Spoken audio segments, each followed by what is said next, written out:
of 1Samuel continued.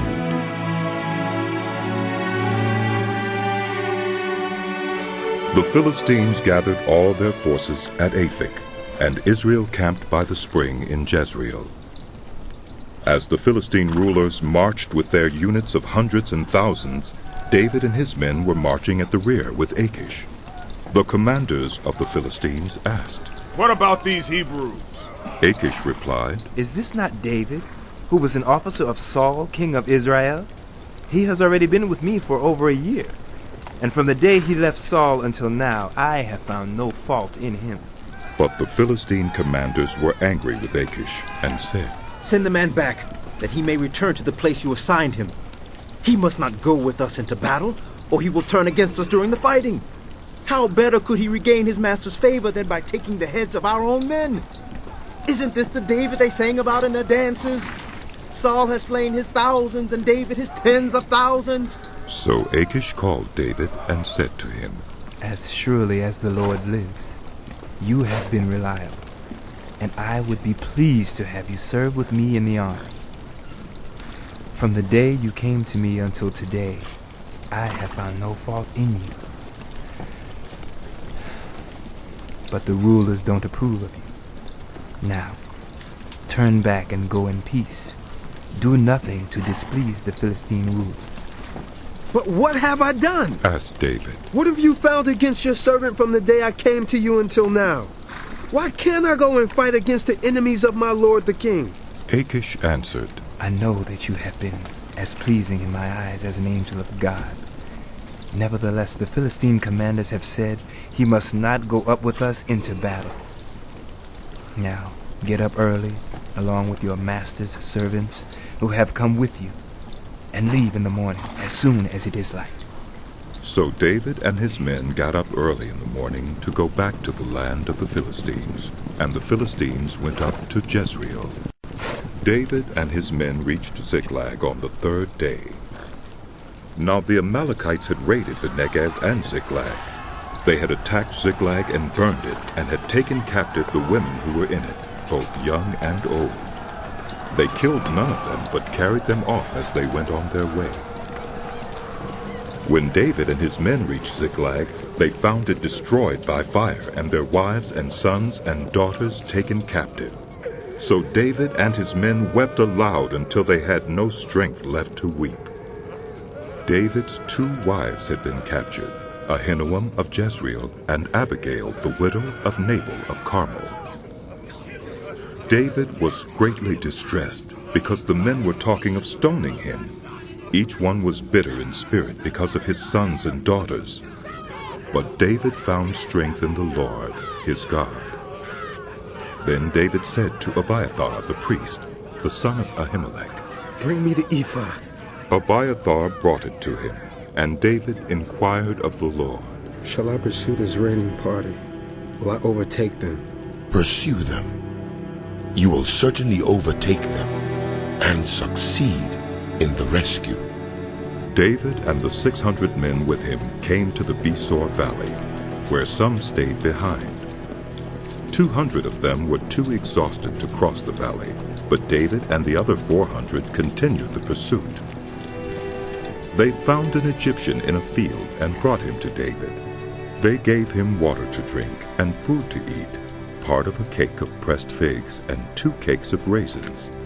He ate and was revived, for he had not eaten any food or drunk any water for 3 days and 3 nights. David asked him, "Who do you belong to? Where do you come from?" He said, "I am an Egyptian, the slave of an Amalekite. My master abandoned me when I became ill 3 days ago. We raided the Negev of the Kerethites, some territory belonging to Judah, and the Negev of Caleb, and we burned Ziklag." David asked him, "Can you lead me down to this raiding party?" He answered, "Swear to me before God that you will not kill me, or hand me over to my master, Swear before God. and I will take you down to them." He led David down, and there they were, scattered over the countryside, eating, drinking, and reveling because of the great amount of plunder they had taken from the land of the Philistines and from Judah. David fought them from dusk until the evening of the next day, and none of them got away, except 400 young men who rode off on camels and fled. David recovered everything the Amalekites had taken, including his 2 wives. Nothing was missing, young or old, boy or girl, plunder or anything else they had taken. David brought everything back. He took all the flocks and herds, and his men drove them ahead of the other livestock, saying, This is David's plunder. Then David came to the 200 men who had been too exhausted to follow him and who were left behind at the Besor Valley. They came out to meet David and the men with him. As David and his men approached, he asked them how they were. But all the evil men and troublemakers among David's followers said, Because they did not go out with us, we will not share with them the plunder we recovered. However, each man may take his wife and children and go. David replied, No, my brothers, you must not do that with what the Lord has given us. He has protected us and delivered into our hands the raiding party that came against us. Who will listen to what you say? The share of the man who stayed with the supplies is to be the same as that of him who went down to the battle. All will share alike. David made this a statute and ordinance for Israel from that day to this. When David reached Ziklag, he sent some of the plunder to the elders of Judah, who were his friends, saying, Here's a gift for you from the plunder of the Lord's enemies. David sent it to those who were in Bethel, Ramoth Negev, and Jatir, to those in Aurora, Siphmoth, Eshtemoa, and Rachel, to those in the towns of the Jerahmeelites and the Kenites, to those in Hormah, Borashan, Athak, and Hebron, and to those in all the other places where he and his men had roamed. Now the Philistines fought against Israel.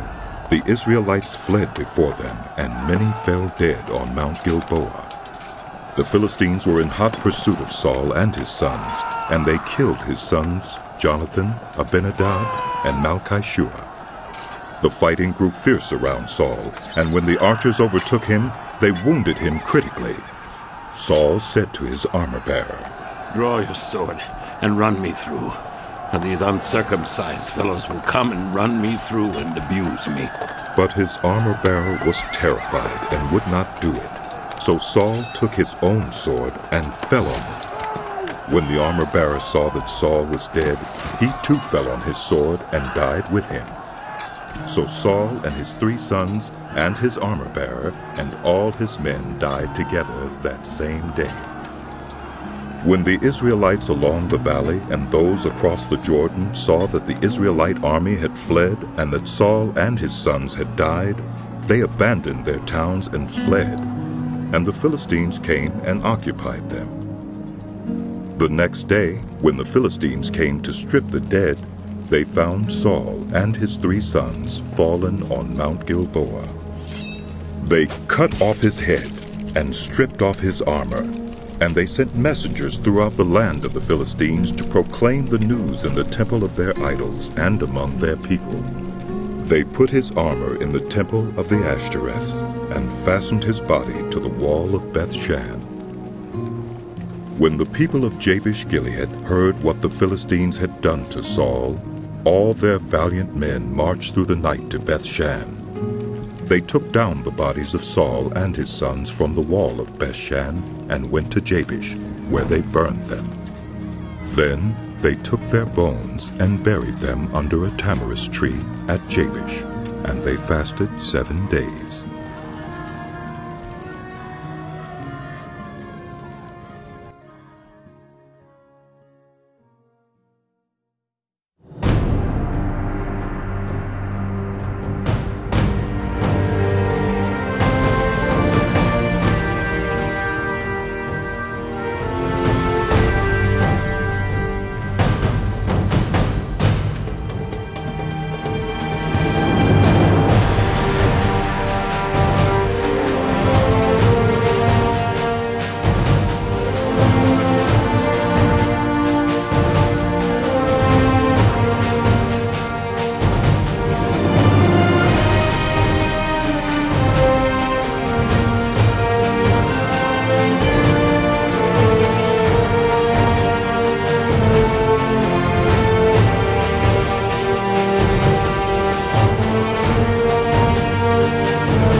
book of 2 Samuel.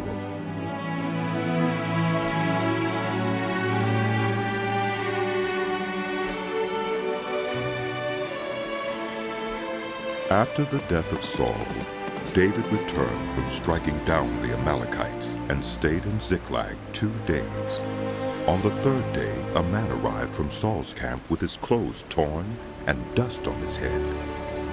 When he came to David, he fell to the ground to pay him honor. "Where have you come from?" David asked him. He answered, "I have escaped from the Israelite camp." "What happened?" David asked. "Tell me." "The men fled from the battle," he replied. "Many of them fell and died, and Saul and his son Jonathan are dead." Then David said to the young man who brought him the report, "How do you know that Saul and his son Jonathan are dead?" "I happened to be on Mount Gilboa," the young man said. "and there was Saul, leaning on his spear, with the chariots and their drivers in hot pursuit. When he turned around and saw me, he called out to me, and I said, 'What can I do?' He asked me, 'Who are you?' 'An Amalekite,' I answered. Then he said to me, 'Stand here by me and kill me.'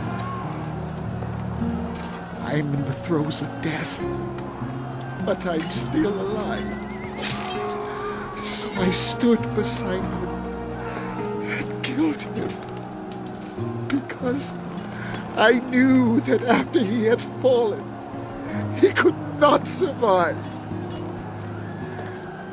And I took the crown that was on his head and the band on his arm, and have brought them here to my Lord."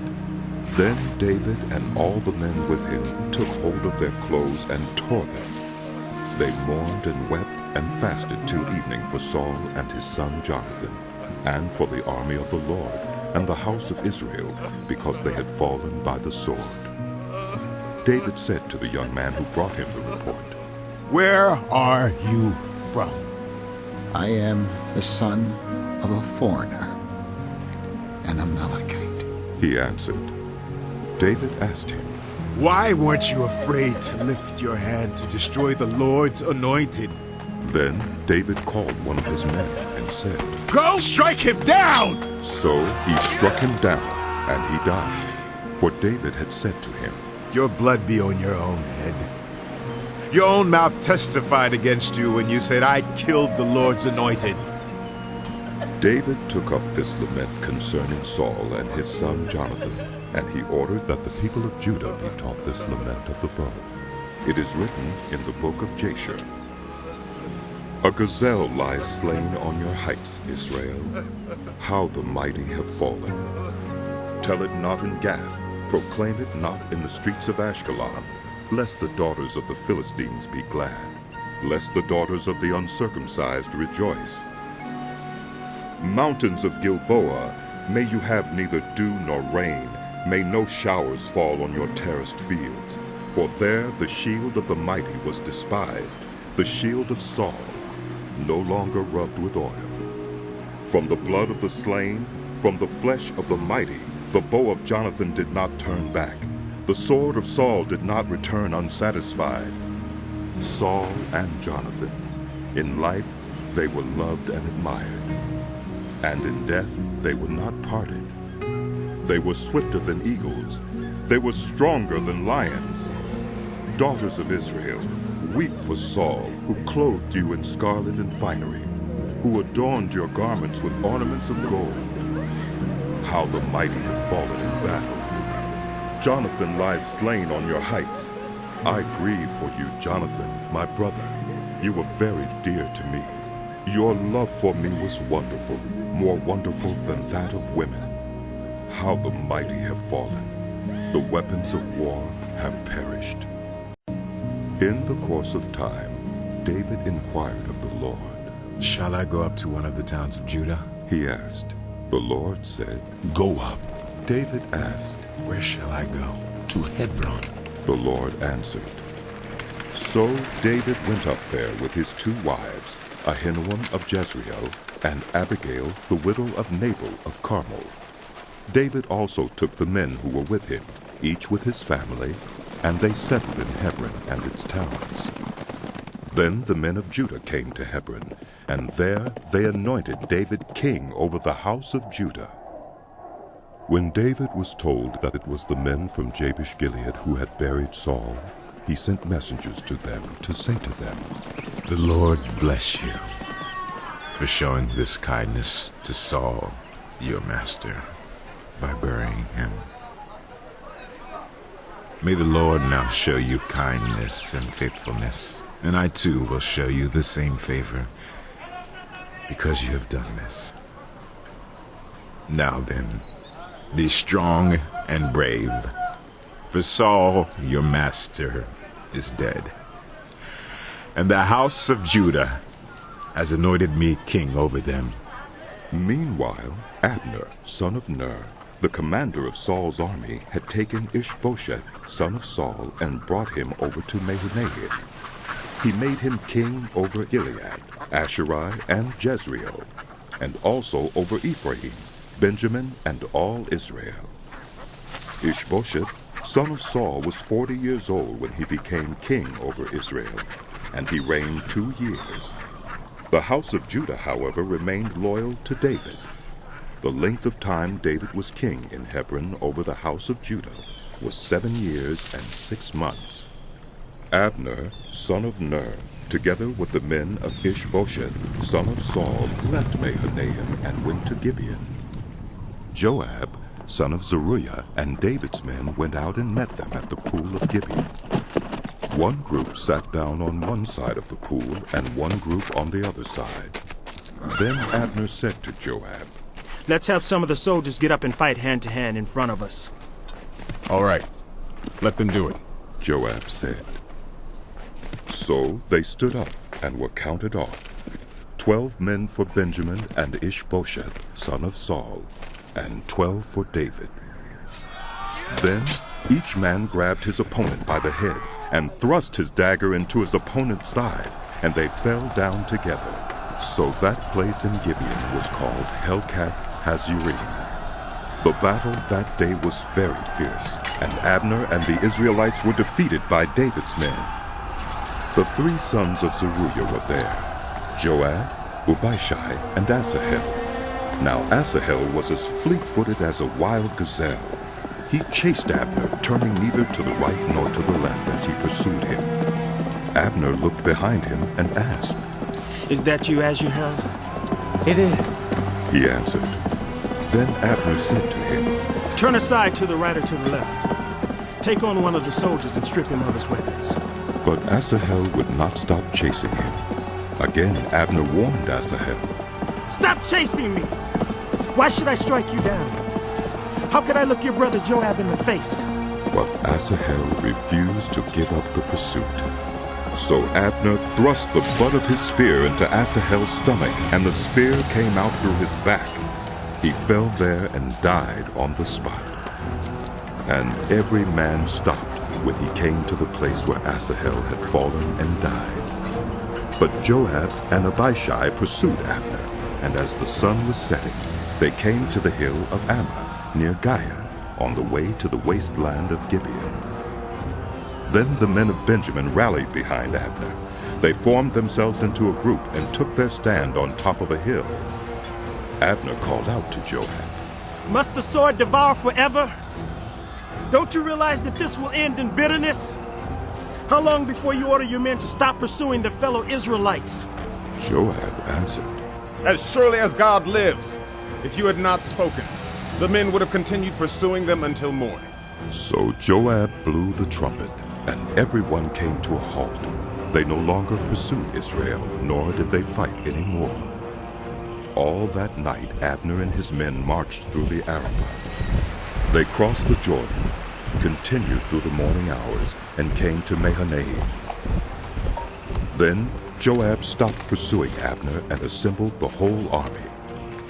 Besides Asahel, 19 of David's men were found missing. But David's men had killed 360 Benjamites who were with Abner. They took Asahel and buried him in his father's tomb at Bethlehem.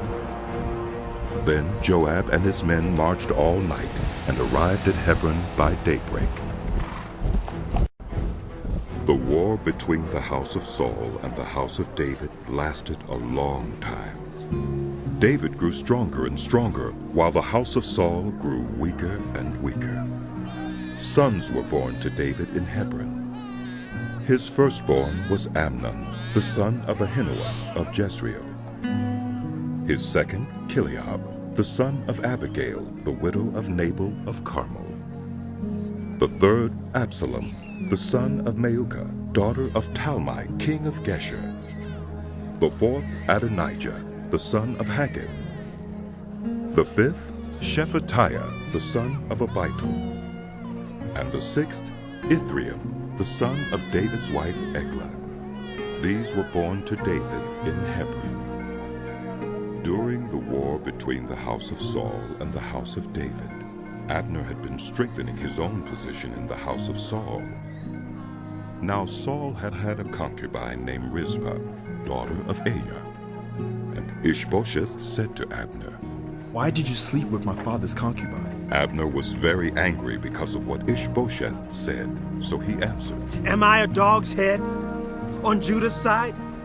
This very day I am loyal to the house of your father Saul and to his family and friends. I haven't handed you over to David. Yet now you accuse me of an offense involving this woman.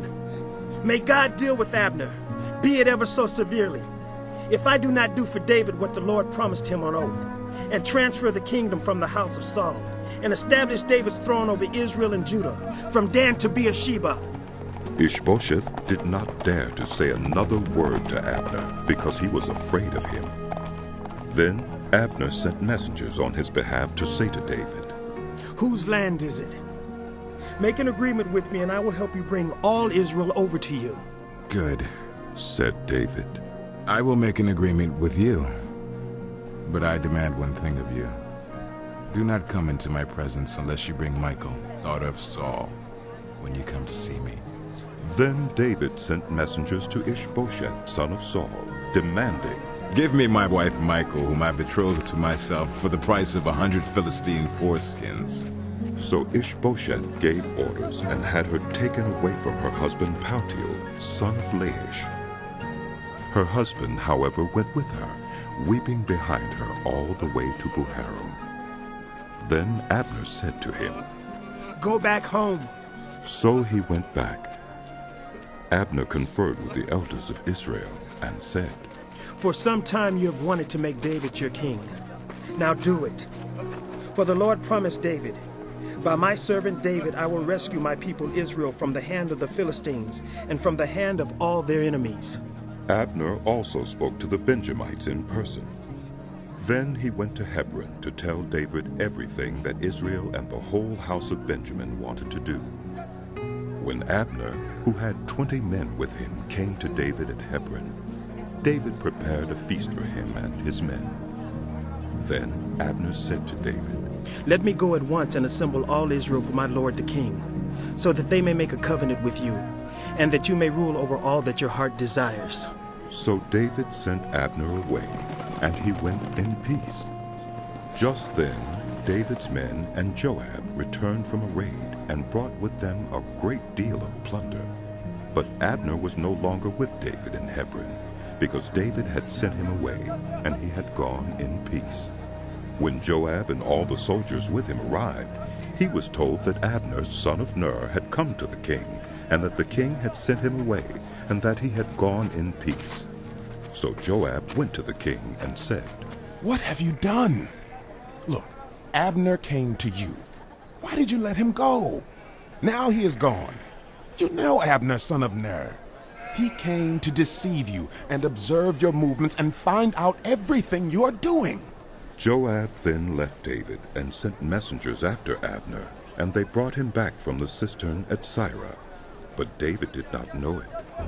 Now when Abner returned to Hebron, Joab took him aside into an inner chamber, as if to speak with him privately. And there to avenge the blood of his brother Asahel. Joab stabbed him in the stomach, and he died. Later, when David heard about this, he said, I and my kingdom are forever innocent before the Lord concerning the blood of Abner, son of Ner. May his blood fall on the head of Joab and on his whole family. May Joab's family never be without someone who has a running sore, or leprosy, or who leans on a crutch, or who falls by the sword, or who lacks food. Joab and his brother Abishai murdered Abner because he had killed their brother Asahel in the battle at Gibeon. Then David said to Joab and all of Joab's men, Tear your clothes and put on sackcloth and walk in mourning in front of Abner. King David himself walked behind the bier. They buried Abner in Hebron, and the king wept aloud at Abner's tomb. All of Joab's men wept also. The king sang this lament for Abner. Should Abner have died as the lawless died, your hands were not bound, your feet were not fettered. You fell as one falls before the wicked. And all of Joab's men wept over him again. Then they all came and urged David to eat something while it was still day. But David took an oath, saying, May God deal with me, be it ever so severely, if I taste bread or anything else before the sun sets. All of Joab's men took note and were pleased. Indeed, everything the king did pleased them. So on that day, all of Joab's men and all Israel knew that the king had no part in the murder of Abner, son of Ner. Then the king said to his men, Don't you realize that a great commander has fallen in Israel this day? And today, though I am the anointed king, I am weak, and these sons of Zeruiah are too strong for me. May the Lord repay the evildoer according to his evil deeds. When Ishbosheth, son of Saul, heard that Abner had died in Hebron, he lost courage, and all Israel became alarmed. Now Saul's son had two leaders of raiding bands. One was named Baunah, and the other Rechab. They were sons of Remnan, the Beerothite from the tribe of Benjamin. Beeroth is considered part of Benjamin, because the people of Beeroth fled to Gittaim and have resided there as foreigners to this day. Jonathan, son of Saul, had a son who was lame in both feet. He was 5 years old when the news about Saul and Jonathan came from Jezreel. His nurse picked him up and fled, but as she hurried to leave, he fell and became disabled. His name was Mephibosheth. Now Rechab and Baunah, the sons of Rimmon the Beerothite, set out for the house of Ishbosheth, and they arrived there in the heat of the day while he was taking his noonday rest. They went into the inner part of the house as if to get some wheat, and they stabbed him in the stomach. Then Rechab and his brother Baunah slipped away. They had gone into the house while he was lying on the bed in his bedroom.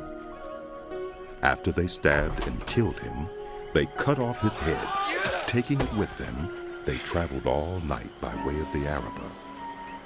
They brought the head of Ishbosheth to David at Hebron and said to the king, Here is the head of Ishbosheth, son of Saul, your enemy who tried to take your life.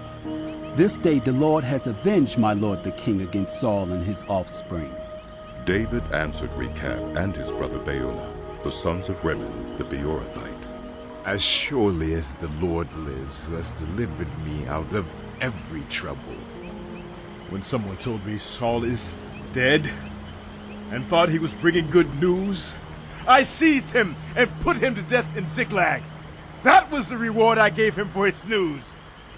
How much more when wicked men have killed an innocent man in his own house and on his own bed? Should I not now demand his blood from your hand and rid the earth of you? So David gave an order to his men, and they killed them. They cut off their hands and feet and hung the bodies by the pool in Hebron. But they took the head of Ishbosheth and buried it in Abner's tomb at Hebron. All the tribes of Israel came to David at Hebron and said, "We are your own flesh and blood. In the past, while Saul was king over us, you were the one who led Israel on their military campaigns.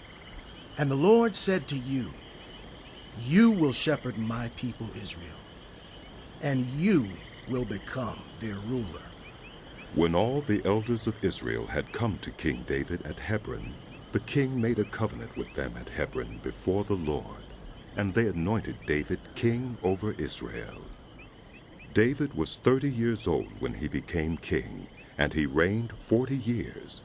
In Hebron he reigned over Judah 7 years and 6 months, and in Jerusalem he reigned over all Israel and Judah 33 years.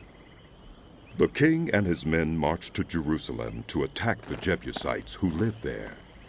The Jebusites said to David, "You will not get in here. Even the blind and the lame can ward you off." They thought, "David cannot get in here." Nevertheless, David captured the fortress of Zion, which is the city of David. On that day, David had said, "Anyone who conquers the Jebusites will have to use the water shaft to reach those lame and blind who are David's enemies." That is why they say the blind and lame will not enter the palace. David then took up residence in the fortress and called it the City of David. He built up the area around it from the terraces inward, and he became more and more powerful because the Lord God Almighty was with him.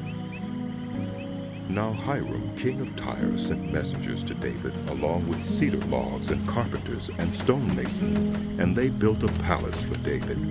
And David knew that the Lord had established him as king over Israel and had exalted his kingdom for the sake of his people Israel. After he left Hebron, David took more concubines and wives in Jerusalem, and more sons and daughters were born to him.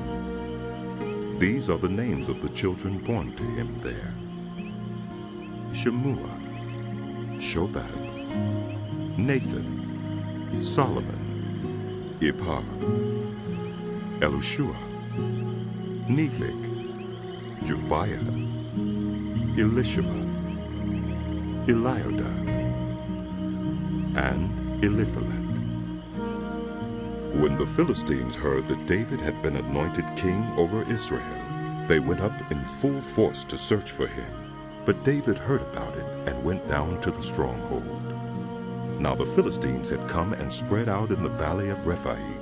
So David inquired of the Lord, "Shall I go and attack the Philistines? Will you deliver them into my hands?" The Lord answered him, "Go, for I will surely deliver the Philistines into your hands." So David went to Baal-Perazim, and there he defeated them. He said, "As waters break out, the Lord has broken out against my enemies before me." So that place was called Baal-Perazim. The Philistines abandoned their idols there, and David and his men carried them off. Once more the Philistines came up and spread out in the valley of Rephaim. So David inquired of the Lord, and he answered, "Do not go straight up, but circle around behind them and attack them in front of the poplar trees. As soon as you hear the sound of marching in the tops of the poplar trees, move quickly, because that will mean the Lord has gone out in front of you to strike the Philistine army." So David did as the Lord commanded him, and he struck down the Philistines all the way from Gibeon to Gezer. David again brought together all the able young men of Israel, 30,000. He and all his men went to Baalah in Judah to bring up from there the ark of God, which is called by the name of the Lord Almighty, who is enthroned between the cherubim on the ark. They set the ark of God on a new cart and brought it from the house of Abinadab, which was on the hill. Uzzah and Ahio, sons of Abinadab, were guiding the new cart with the ark of God on it. and Ahio was walking in front of it. David and the whole house of Israel were celebrating with all their might before the Lord, with castanets, harps, lyres, timbrels, sistrums, and cymbals.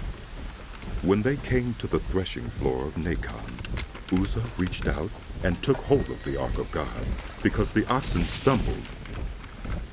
The Lord's anger burned against Uzzah because of his irreverent act. Therefore God struck him down, and he died there beside the ark of God. Then David was angry, because the Lord's wrath had broken out against Uzzah. And to this day that place is called Perez Uzzah.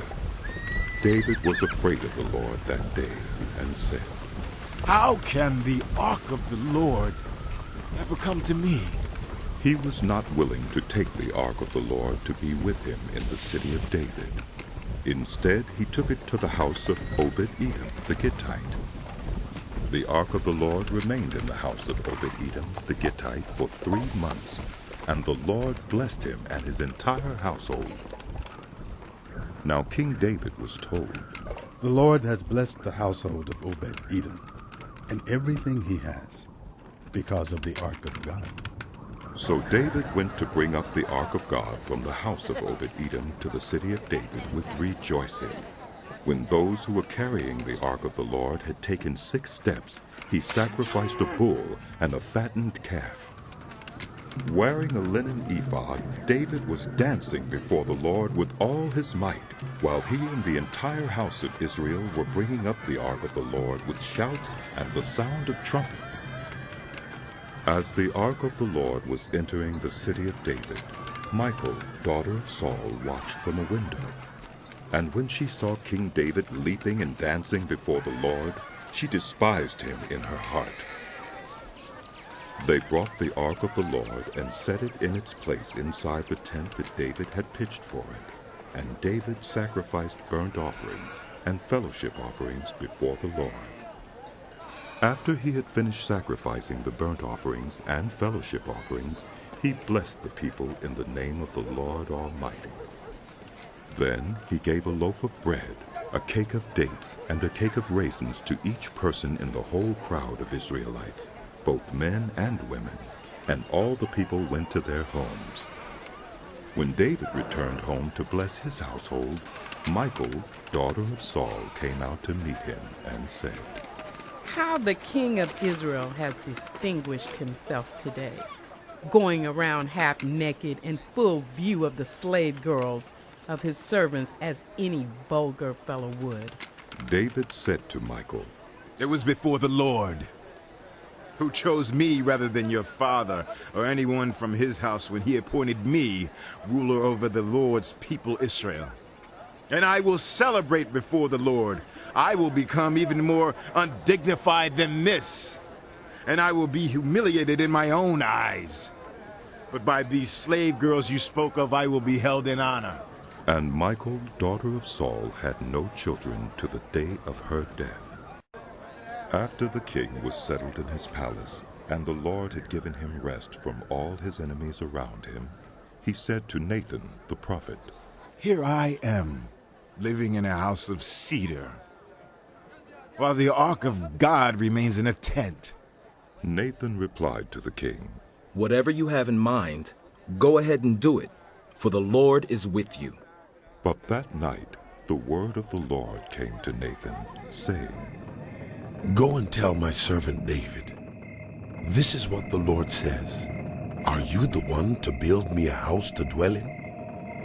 I have not dwelt in a house from the day I brought the Israelites up out of Egypt to this day. I have been moving from place to place with a tent as my dwelling.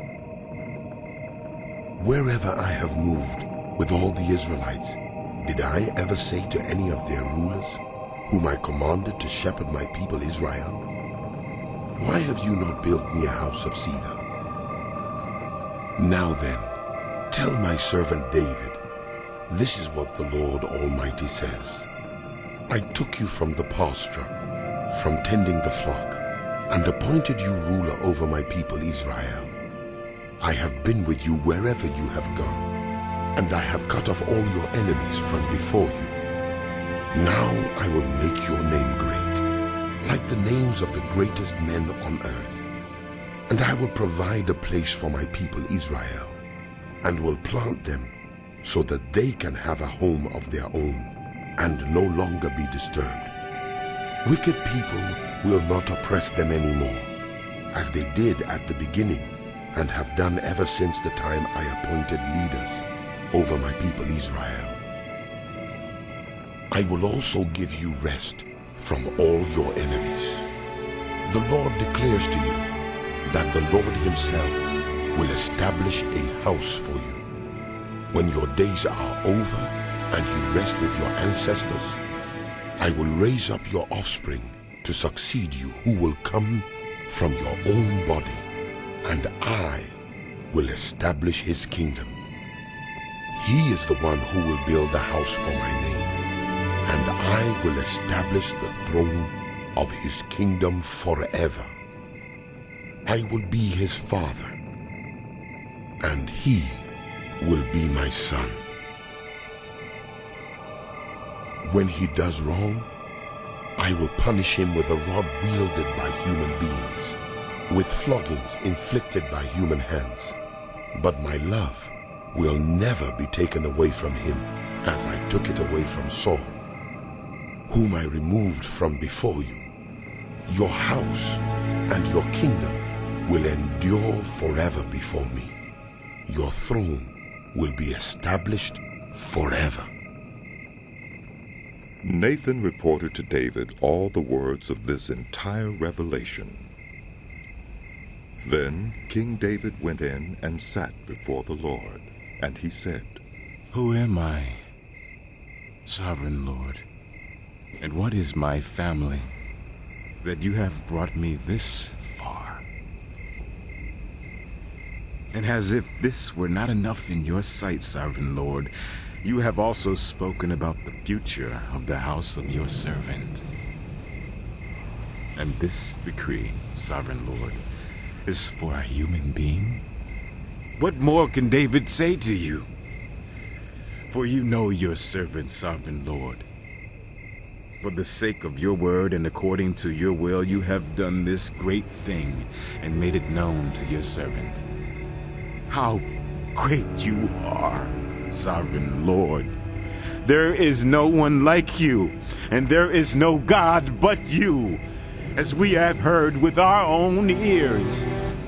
And who is like your people Israel, the one nation on earth that God went out to redeem as a people for himself, and to make a name for himself, and to perform great and awesome wonders by driving out nations and their gods from before your people, whom you redeemed from Egypt?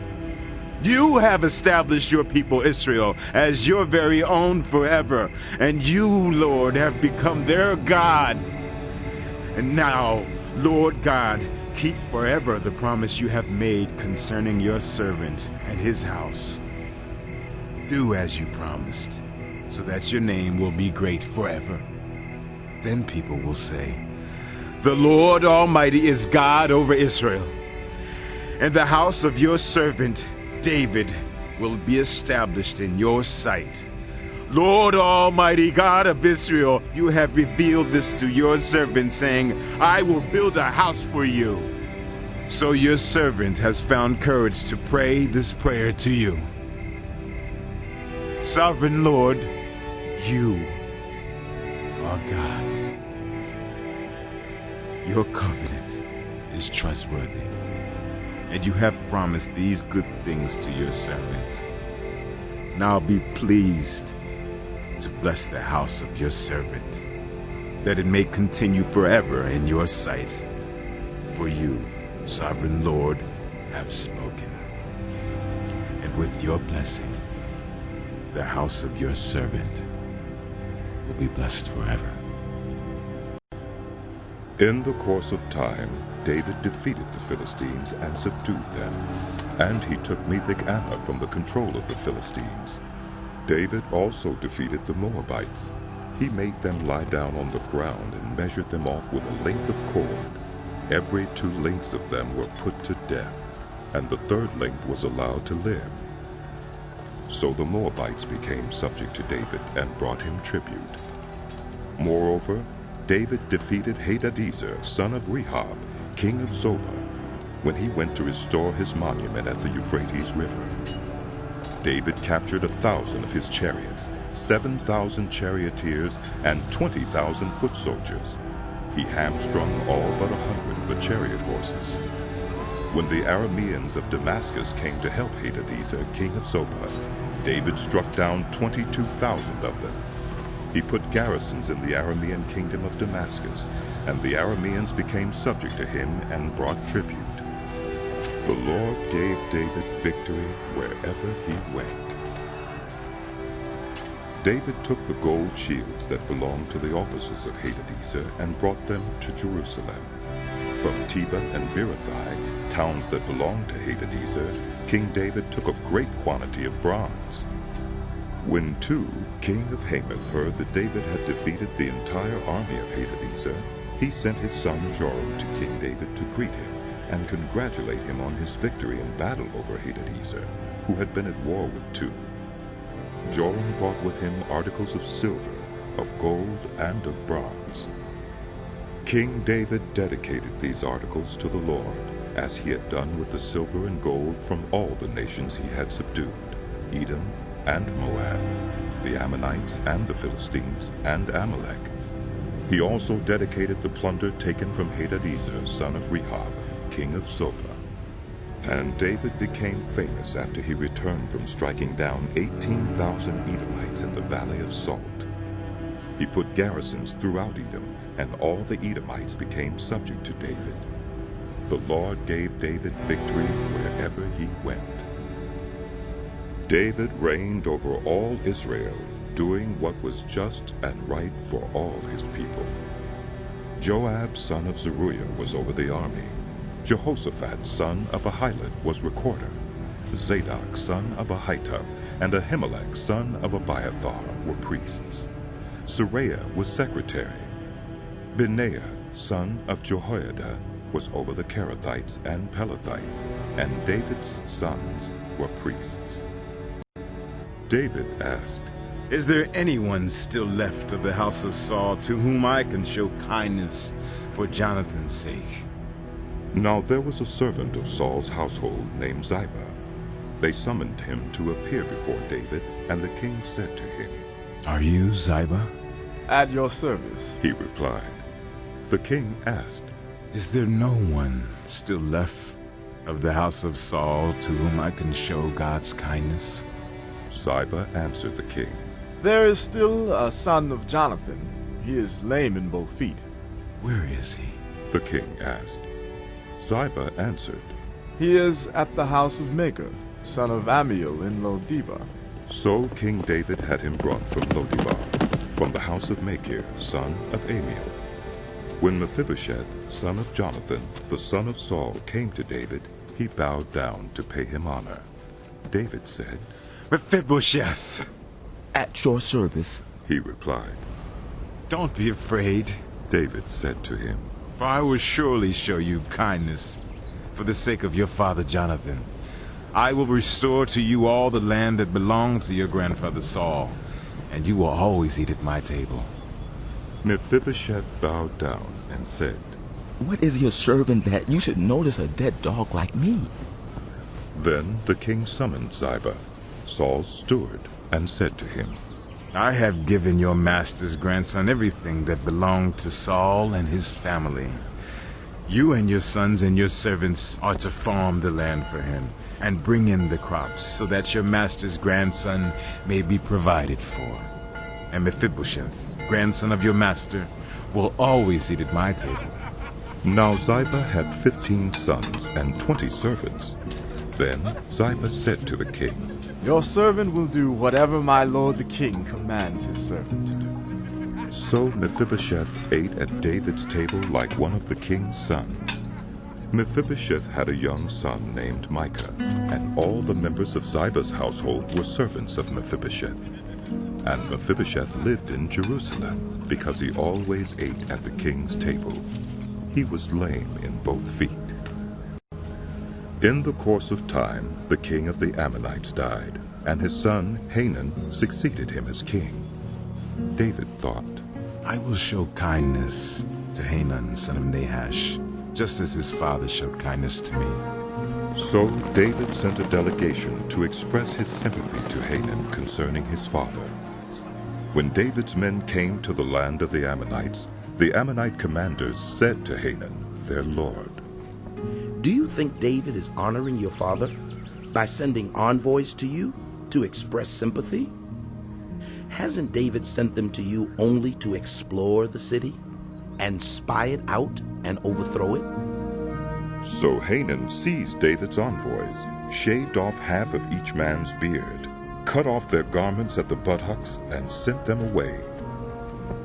When David was told about this, he sent messengers to meet the men, for they were greatly humiliated. The king said, Stay at Jericho till your beards have grown, and then come back.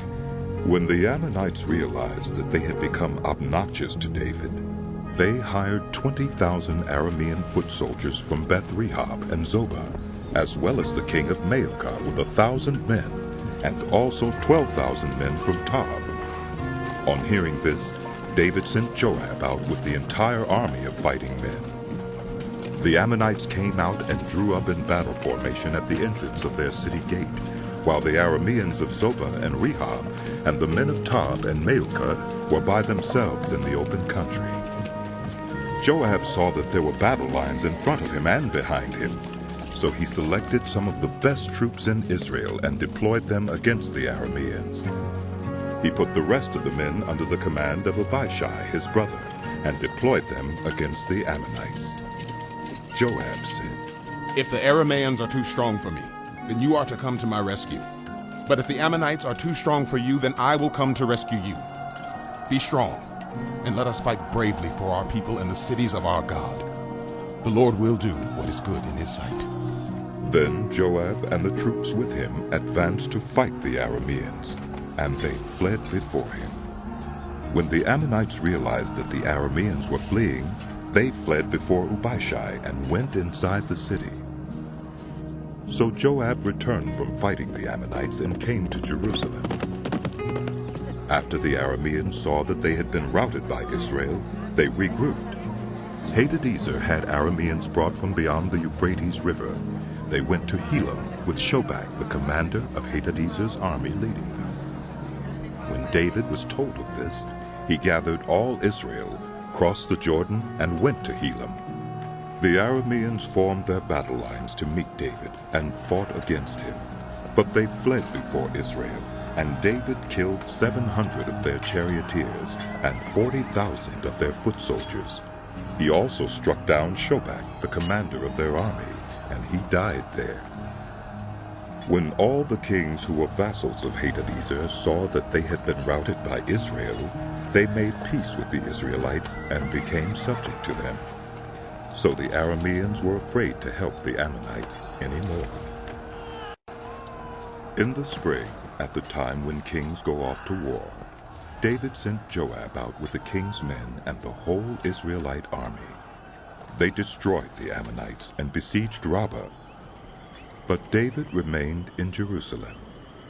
One evening, David got up from his bed and walked around on the roof of the palace. From the roof, he saw a woman bathing.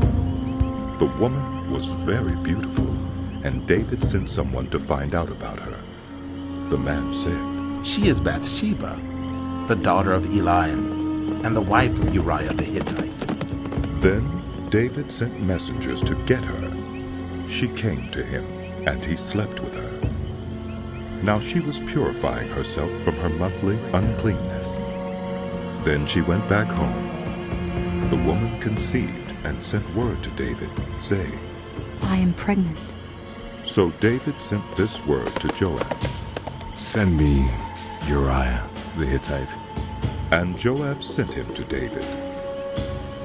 When Uriah came to him, David asked him how Joab was, how the soldiers were, and how the war was going. Then David said to Uriah, Go down to your house and wash your feet. So Uriah left the palace, and a gift from the king was sent after him. But Uriah slept at the entrance to the palace with all his master's servants, and did not go down to his house. David was told. Uriah did not go home. So he asked Uriah, Haven't you just come from a military campaign? Why didn't you go home? Uriah said to David, The ark and Israel and Judah are staying in tents, and my commander Joab and my lord's men are camped in the open country. How could I go to my house to eat and drink and make love to my wife?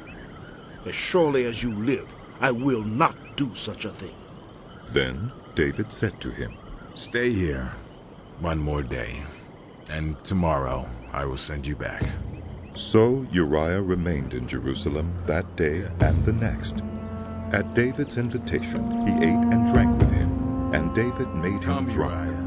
But in the evening, Uriah went out to sleep on his mat among his master's servants. He did not go home. In the morning, David wrote a letter to Joab and sent it with Uriah. In it, he wrote, Put Uriah out in front where the fighting is fiercest. Then withdraw from him, so he will be struck down and die. So while Joab had the city under siege, he put Uriah at a place where he knew the strongest defenders were. When the men of the city came out and fought against Joab, some of the men in David's army fell. Moreover, Uriah the Hittite died. Joab sent David a full account of the battle. He instructed the messenger, When you have finished giving the king this account of the battle, the king's anger may flare up, and he may ask you, Why did you get so close to the city to fight? Didn't you know they would shoot arrows from the wall? Who killed Abimelech, son of Jerubbesheth? Didn't a woman drop an upper millstone on him from the wall so that he died in Thebes? Why did you get so close to the wall? If he asks you this, then say to him, Moreover, your servant Uriah the Hittite is dead. The messenger set out, and when he arrived, he told David everything Joab had sent him to say. The messenger said to David, The men overpowered us and came out against us in the open, but we drove them back to the entrance of the city gate. Then the archers shot arrows at your servants from the wall, and some of the king's men died. Moreover, your servant Uriah the Hittite is dead. David told the messenger, Say this to Joab. Don't let this upset you. The sword devours one as well as another. Press the attack against the city and destroy it. Say this to encourage Joab. When Uriah's wife heard that her husband was dead, she mourned for him. After the time of mourning was over, David had her brought to his house, and she became his wife and bore him a son. But the thing David had done displeased the Lord. The Lord sent Nathan to David. When he came to him, he said, There were 2 men in a certain town, one rich and the other poor. The rich man had a very large number of sheep and cattle, but the poor man had nothing except one little ewe lamb he had bought. He raised it, and it grew up with him and his children. It shared his food, drank from his cup, and even slept in his arms. It was like a daughter to him. Now a traveler came to the rich man, but the rich man refrained from taking one of his own sheep or cattle to prepare a meal for the traveler who had come to him. Instead, he took the ewe lamb that belonged to the poor man and prepared it for the one who had come to him. David burned with anger against the man and said to Nathan, As surely as the Lord lives, the man who did this must die. He must pay for that lamb 4 times over, because he did such a thing and had no pity. Then Nathan said to David, You are the man. This is what the Lord, the God of Israel, says. I anointed you king over Israel, and I delivered you from the hand of Saul. I gave your master's house to you and your master's wives into your arms. I gave you the house of Israel and Judah. And if all this had been too little, I would have given you even more. Why did you despise the word of the Lord by doing what is evil in his eyes? You struck down Uriah the Hittite with a sword and took his wife to be your own. You killed him with the sword of the Ammonites. Now, therefore, the sword will never depart from your house, because you despised me and took the wife of Uriah the Hittite to be your own. This is what the Lord says. Out of your own household, I am going to bring calamity on you. Before your very eyes, I will take your wives and give them to one who is close to you, and he will sleep with your wives in broad daylight. You did it in secret, but I will do this thing in broad daylight before all Israel. Then David said to Nathan, I have sinned against the Lord. Nathan replied, The Lord has taken away your sin. You are not going to die. But because by doing this you have shown utter contempt for the Lord, the son born to you will die. After Nathan had gone home, the Lord struck the child that Uriah's wife had borne to David, and he became ill.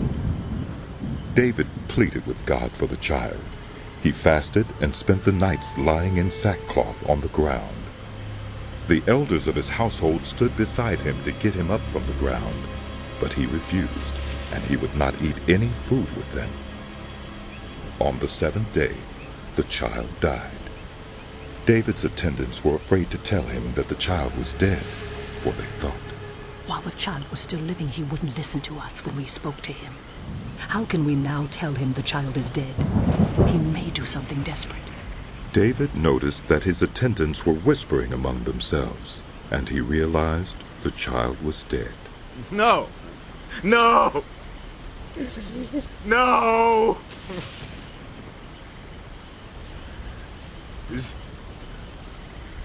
Is the child dead? He asked. Yes, They replied. he is dead. Oh, no. No!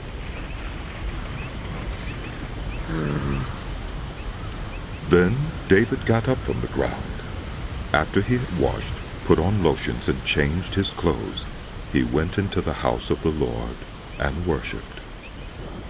Then he went to his own house, and at his request they served him food, and he ate. His attendants asked him, Why are you acting this way? While the child was alive, you fasted and wept. But now that the child is dead, you get up and eat. He answered, While the child was still alive, I fasted and wept. I thought, who knows? The Lord may be gracious to me and let the child live. But now that he is dead, why should I go on fasting? Can I bring him back again? I will go to him, but he will not return to me. Then David comforted his wife Bathsheba, and he went to her and made love to her. She gave birth to a son, and they named him Solomon. The Lord loved him, and because the Lord loved him, he sent word through Nathan the prophet to name him Jedediah. Meanwhile, Joab fought against Rabbah of the Ammonites and captured the royal citadel. Joab then sent messengers to David, saying, I have fought against Rabbah and taken its water supply. Now muster the rest of the troops and besiege the city and capture it. Otherwise, I will take the city, and it will be named after me. So David mustered the entire army and went to Rabbah and attacked and captured it. David took the crown from their king's head, and it was placed on his own head. It weighed a talent of gold, and it was set with precious stones.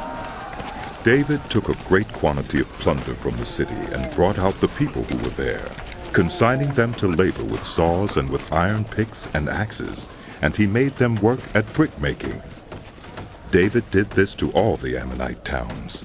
Then he and his entire army returned to Jerusalem. In the course of time, Amnon, son of David, fell in love with Tamar, the beautiful sister of Absalom, son of David. Amnon became so obsessed with his sister Tamar that he made himself ill.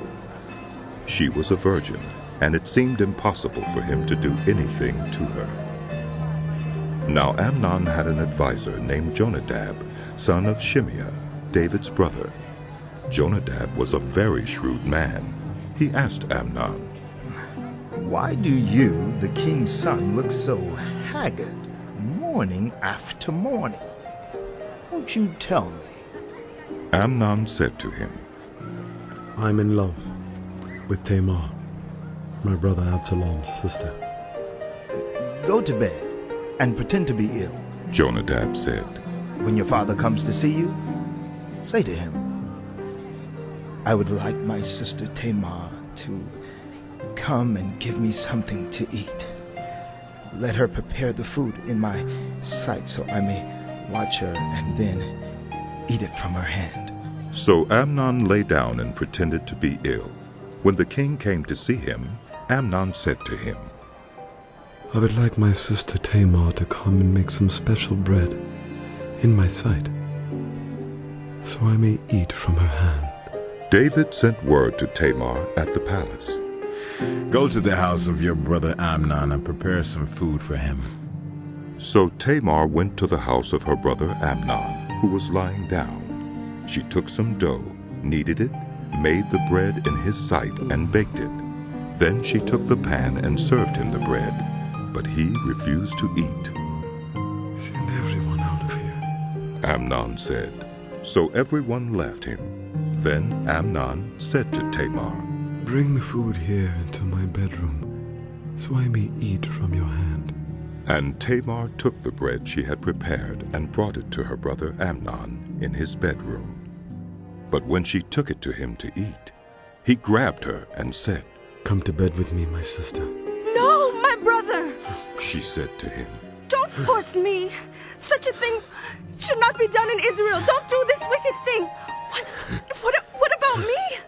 Where could I get rid of my disgrace? And what about you? You would be like one of the wicked fools in Israel. Please speak to the king. He will not keep me from being married to you. Stop. But he refused to listen to her, and since he was stronger than she, he raped her. Then Amnon hated her with intense hatred. In fact, he hated her more than he had loved her. Amnon said to her, Get up and get out! No! No! She said to him, Sending me away would be a greater wrong than what you have already done to me. But he refused to listen to her. He called his personal servant and said, Get this woman out of my sight, and bolt the door after her. So his servant put her out and bolted the door after her. She was wearing a richly ornamented robe, for this was the kind of garment the virgin daughters of the king wore.